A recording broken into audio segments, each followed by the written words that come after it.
Live, News 8's Good Morning Connecticut starts now.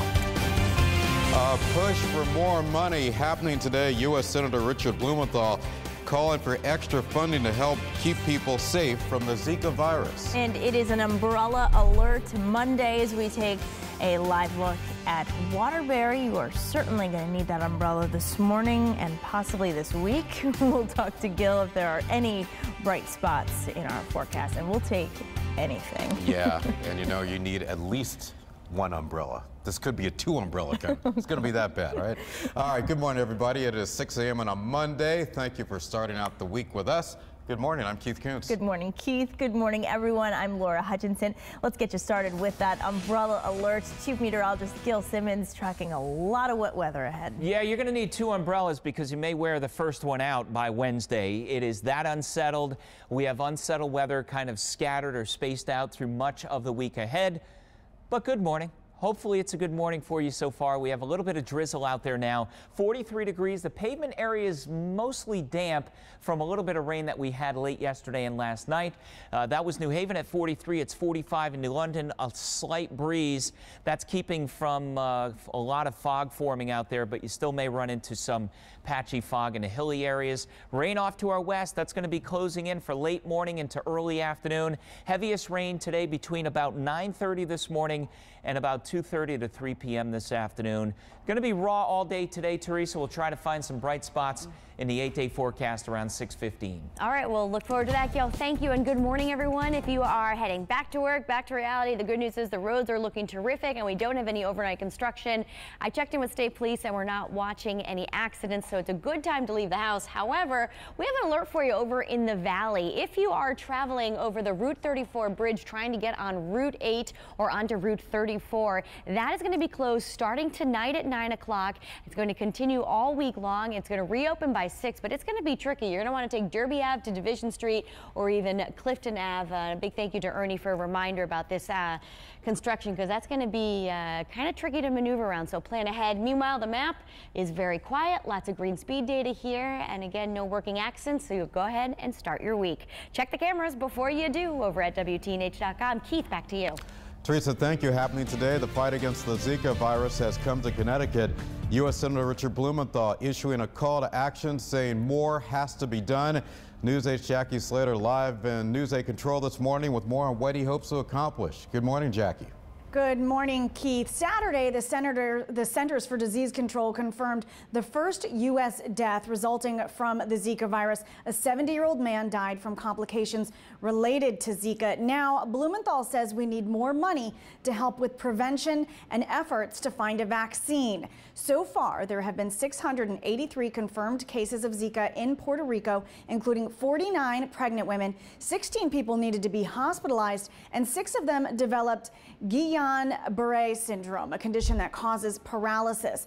Zika has also been definitively linked to severe birth defects. President Obama has asked for $1.9 billion in funding to go towards the fight against Zika. Blumenthal says Congress has failed to pass the request. Efforts last week went unresolved, and this week Congress is on a break. Blumenthal is also praising efforts here in Connecticut to develop a vaccine. Protein Sciences in Meriden has teamed up with an Argentinian pharmaceutical company to license and produce one of those vaccines. Blumenthal will visit Protein Sciences today to learn more about their progress and talk about how he hopes federal funding can assist them. President Obama has already moved $600 million in funds from money previously designated to fight Ebola. There is some hope that Senate Republicans will succeed in getting a smaller Zika package attached to a current funding bill, but Blumenthal says we need bipartisan support to get the full amount needed to stop the spread of the virus. In News 8 Control, Jackie Slater, News 8. All right, Jackie, thank you. Well, the state Supreme Court today begins its 8th term of the 2015-2016 court year. It will also be its last term for that time period.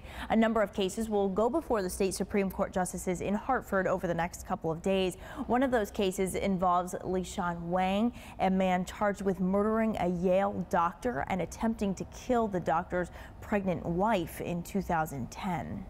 A North Branford woman will be in a New Haven courtroom today where she could enter a plea 50-year-old Donna Rickey is accused of stealing money from the town's youth basketball league during her time as treasurer. The man at the center of the Penn State sex scandal will be back in court in an effort to appeal his 45-count conviction for child sexual abuse.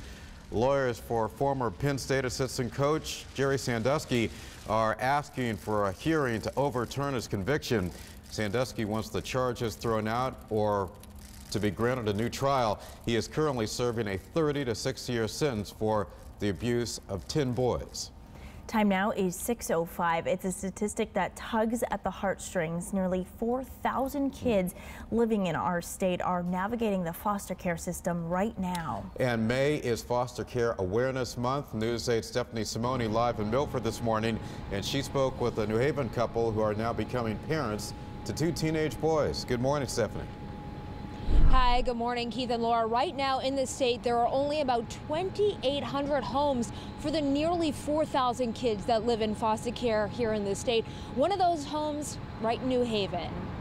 Pierre Morton and Michael Giuliano, they say they always knew they wanted to start a family. First, they took foster parent classes at the Boys and Girls Village in Milford, and through the organization, they welcomed 2 teenage boys into their home. They say it has not been easy, but through structure and understanding, they've built a strong relationship with them.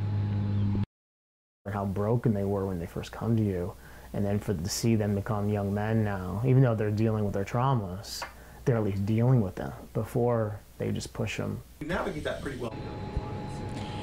Now, the couple is in the process of adopting the teens. They say the boys are gifts and have made them a stronger family. Now, about 50% of the foster kids in the state, they are between the ages of 13 and 21. And we're going to take a stronger look at that statistic coming up later here on News 8. For now, we are live in Milford this morning. Stephanie Simone, News 8. Stephanie, thank you. New this morning, a local church taking a lead in an effort to welcome and house refugees. According to The Day, a church in New London just bought a home to serve as a soft landing for incoming refugee families. The U.S. predicts it will accept 30,000 more refugees by 2017, many of them from Syria, where they are fleeing that war-torn nation. The church is part of a regional effort led by a New Haven organization which resettles about 200 refugees here in Connecticut every year. Laura. Keith, looks like a plan to build a Costco store in Branford may not be dead. That's according to the New Haven Register. Last week, we told you how Costco withdrew its permit application. It came after the Inland Wetlands Commission decided not to vote in favor of the application because of a lack of evidence about the impact to wetlands. But an attorney representing a group called Branford Citizens for Responsible Development told the paper that he predicts Costco will resubmit its application. All right, this week's weather theme, I guess, wet and unsettled, and yeah, more of the themes, same. yeah. Back to you. By the way, down the street from that location there in Branford, everyone at the 56 Diner. Big News 8 viewers. So we want to say good morning to all of you down there as we are on the TVs there at the 56 Diner. Hey, a little bit of spotty rain. It's drizzle now in Branford, but this rain that's off to the west is heading in our direction for the middle of the day today. It'll be here mid to late morning through early afternoon. Lots of clouds, some patchy drizzle areas, and a little bit of fog out there now, and a cool start. New London at 45 degrees, Chester, Killingworth, Haddam about 43, and the same in New Haven, only 44 in Meriden. So a chilly start, and our forecast does not improve for students that want to get outside today.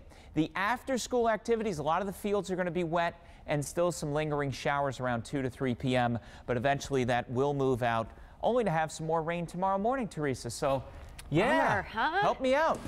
Well, the roads are okay at the moment, depending on where you're traveling. You'll notice behind me we have plenty of green speed data, so that's great news for commuters who are starting to leave their house, start their week off. Not a bad ride out there. We are getting reports of a minor accident in Greenwich, close to the straight line. It's on the northbound side coming into the state on the Merritt Parkway. We're going to take a peek at our morning drive, which at the moment is looking pretty good. So if you are on the Parkway heading from Norwalk to Milford, a little further north there, it's a 21-minute ride. Guilford to New Haven, that's going to take you 12 minutes, and then Waterbury to Danbury on the westbound side of 84, that is a 21-minute ride, so nothing unusual about that. Looking terrific here. Meanwhile, trains and planes are running on or close to schedule. Guys, we'll send things back to you. Teresa, thank you. Spying billboards, your mobile phone could be helping advertisers figure out where you are, where you're going, and what you're likely to buy. That story coming up. Creepy. Yeah, a little bit. Plus, 140 Sports Authority stores had planned to close, including several here in Connecticut, and now the retailer has a different game plan. All right, we hope you have a great day in Seymour, Westbrook, Lisbon, all across Connecticut. Right now, good morning to everybody in New London. Here's a live look at your backyard this Monday morning. I'm trying to think about what day it is. Monday, right? It's Monday. It is 6:10. We're coming right back.